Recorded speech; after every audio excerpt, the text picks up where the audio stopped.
Bagaimana kabarnya hari ini? Sudah siap untuk mengikuti pelajaran pada hari ini? Ya. Oke.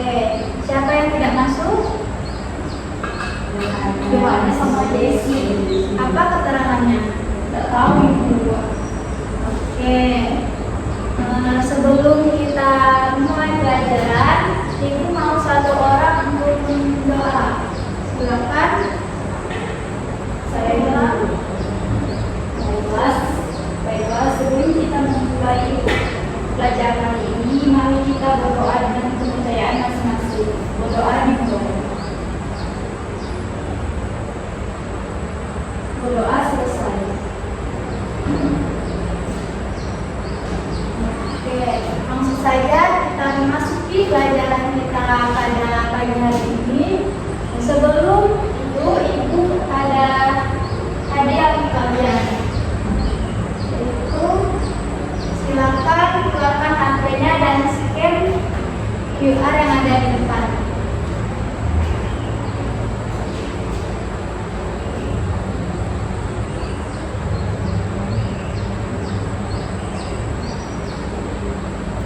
Sudah semua?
mempelajari materi yaitu tentang produksi.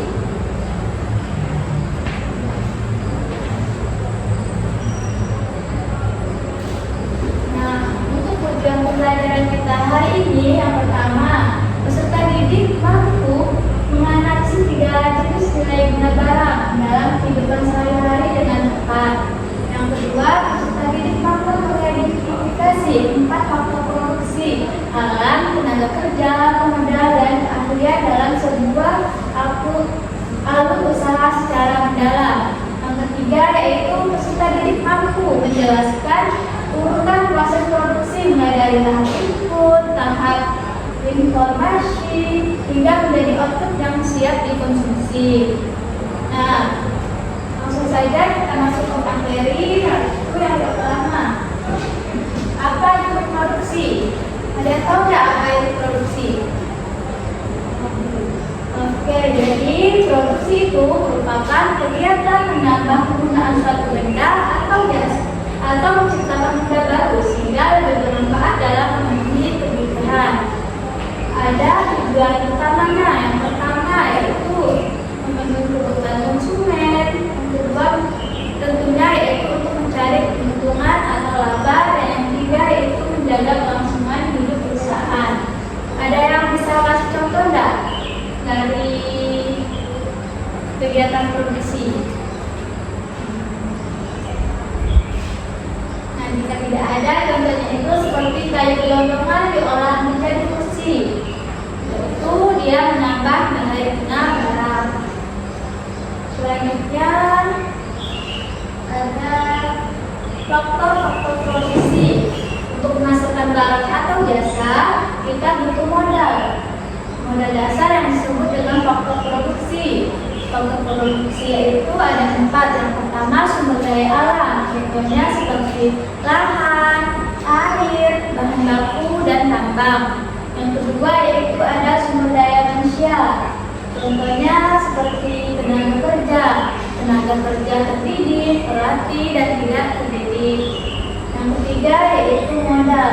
Modal bisa berupa uang, mesin, gedung, dan peralatan, dan lain-lain sebagainya.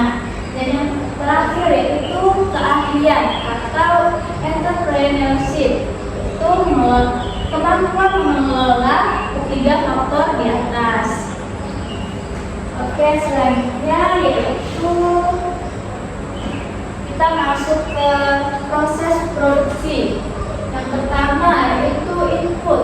Ini adalah tahap persiapan atau pengumpulan bahan baku. Produksi tanpa input yang tepat, proses tidak bisa berjalan. Komponennya mencakup bahan mentah seperti gandum, tepung, tenaga kerja, yaitu koki, modal seperti mesin oven, dan keahlian seperti resep. Yang kedua yaitu transformation atau proses. Tahap ini adalah misalnya seperti dapur atau inti dari kegiatan produksi di mana nilai guna suatu benda mulai ditingkatkan. Komponennya kegiatannya yaitu mengubah bentuk, sifat, atau fungsi input. Bisa dilakukan secara manual seperti menggunakan tenaga manusia atau teknologi menggunakan mesin otomatis. Yang ketiga yaitu output atau pengeluaran. Hasil akhir dari seluruh rangkaian proses yang sudah siap digunakan. Bentuknya bisa berupa barang atau jasa. Contoh dari barang yaitu benda fisik seperti roti. Contoh jasa yaitu pelayanan seperti kursus memasak. Nah, dari pemaparan materi yang sudah Ibu sampaikan, apakah sudah bisa dimengerti? Apakah ada pertanyaan? Oke, kita lanjut ya. Nah, kan Ibu sudah menjelaskan tadi apa dari penjelasan dari pengertian produksi, faktor produksi, dan tujuan dari produksi. Nah, Ibu ada tugas, ini tugas kelompok ya. Yang pertama, kalian bentuk sendiri kelompoknya, terdiri dari 2 orang kelompok. Yang pertama yaitu bentuk kelas menjadi 2 kelompok saja. Amati atau diskusikan 1 unit usaha atau kegiatan produksi yang ada di sekitar lingkungan kalian. Yang ketiga, catat hasil pengamatan lalu tuliskan apa bentuk produksi yang dilakukan, faktor produksi atau yang terdiri dari penyebab kelancaran atau hambatannya. Yang ketiga, apa dampak bagi masyarakat, dan yang terakhir solusi peningkatan produksi. Silakan dikerjakan dengan minimal waktu 3 menit. Oke, jika sudah nanti 1 orang silakan untuk mempresentasikan hasil jawabannya. Oke, silakan dikerjakan.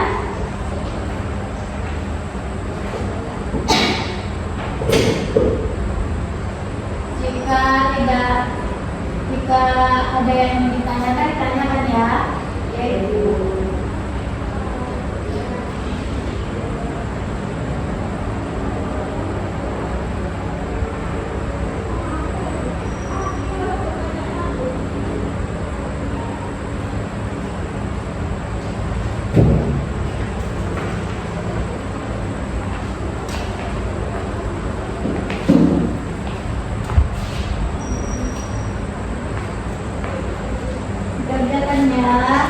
Jangan HP.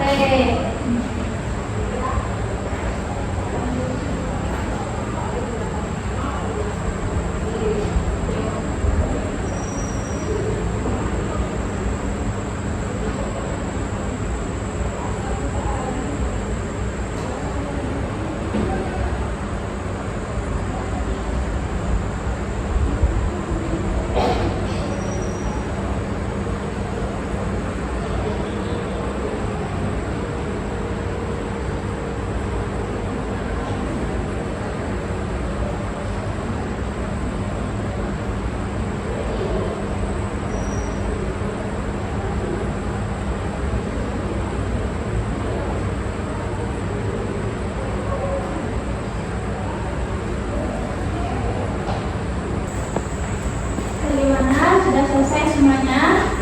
Oke, silakan 1 orang maju untuk mempresentasikan hasil kerja kelompoknya.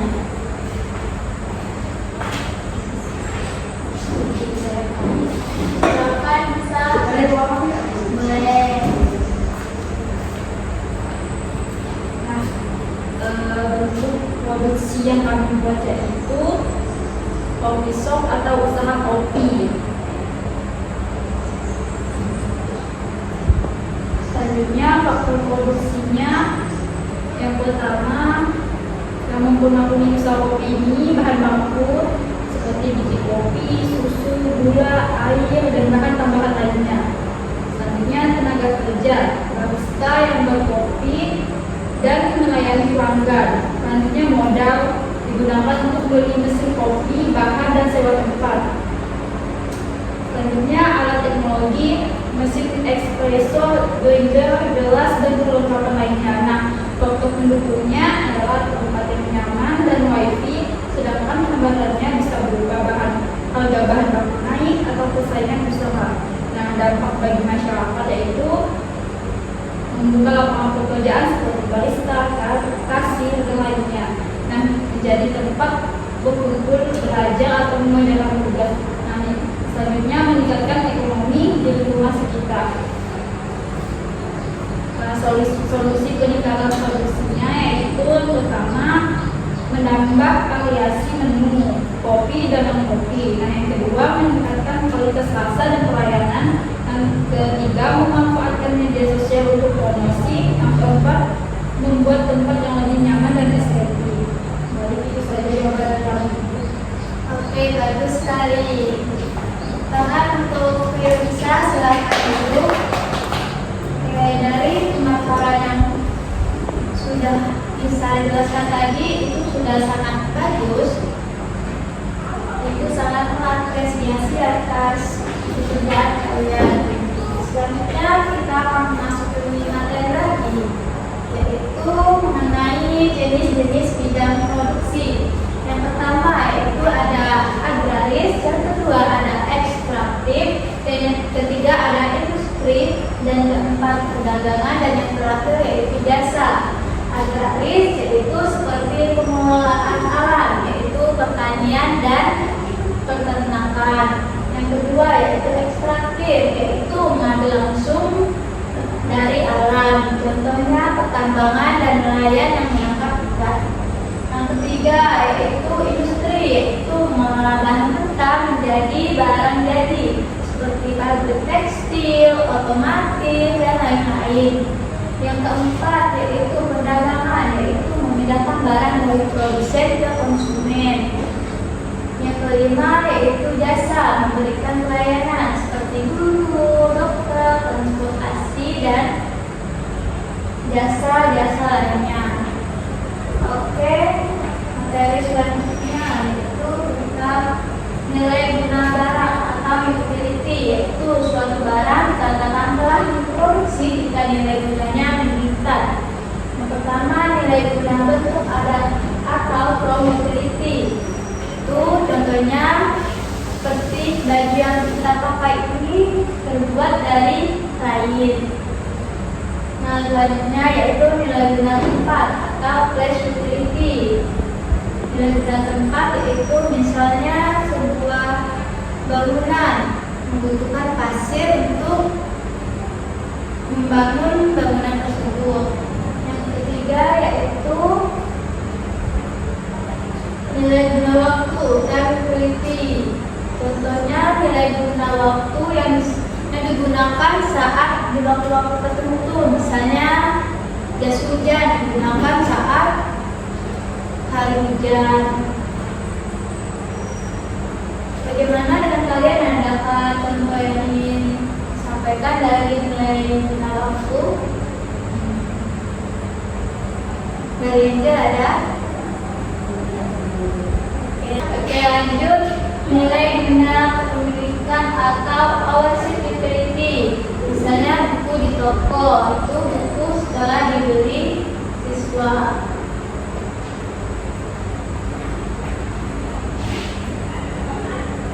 Nah, ibu ada tugas untuk kalian tapi dikerjakan di rumah. Silakan dibaca dan ditulis. Nanti kalau ada pertanyaan silakan ditanyakan ya. Ada yang kurang jelas silakan ditanyakan. Bagaimana, apakah sudah paham dengan tugasnya? Oke, jika sudah paham, ibu mau satu orang untuk membacakan kesimpulan materi kita pada hari ini. Silakan yang mau angkat tangan. Oke, silakan Angel. Produksi adalah kegiatan ekonomi yang bertujuan untuk menciptakan barang baru atau menambah nilai guna suatu benda agar lebih bermanfaat dalam memenuhi kebutuhan manusia. Proses ini diawali dengan tahap input yang menyiapkan faktor produksi asli seperti sumber daya alam dan tenaga kerja, serta faktor turunan berupa modal dan keahlian. Selanjutnya masuk ke tahap transformation atau pengolahan, baik secara manual maupun menggunakan teknologi, hingga menghasilkan output berupa barang atau jasa yang siap dikonsumsi masyarakat. Melalui rangkaian proses ini, sebuah ide atau bahan mentah berubah menjadi solusi nyata yang memiliki nilai guna, bentuk, tempat, waktu maupun kepemilikan. Baik, terima kasih Angel. Jadi, produksi merupakan kegiatan ekonomi yang bertujuan untuk menciptakan barang baru atau menambah nilai guna suatu benda agar lebih bermanfaat dan memenuhi kebutuhan manusia. Nah, sekian pembelajaran kita pada hari ini.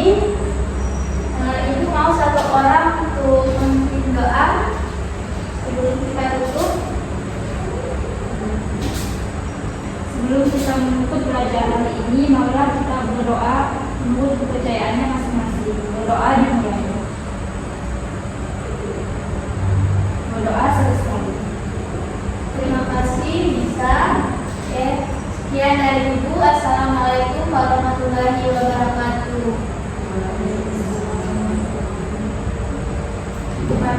ya.